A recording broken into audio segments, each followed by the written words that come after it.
Flow is just like a flow chart, but actually something that automates. It's not just showing you what the process is, it's actually automating something.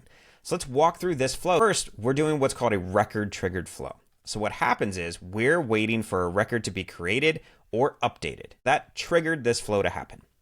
Now we need to say, what do we want to have happen? So first, the thing that we did was we created a new job. Right? So we're taking this opportunity object, we're taking the name field, and we're bringing it from that record and we're putting it over into the name. We're taking the account field and we're taking it over and we're putting it in the account ID. We're taking that hiring manager that we had from the opportunity and we're moving it over to the job, and so forth and so forth and so forth. What you didn't see happen is the second part of this automation is we did send an email. We sent it to our demo email address. We could send it to maybe a team or a work queue, whatever we needed to do. And we said, look, here's what happened. We have a new job that was created. And we linked back in the body of this email to that job. So someone's going to get this email, it says a new job's created, click on it, and they're in. So that's it. It's just a simple flow chart that we created. We said, all right, once this record is updated, we're going to do this thing.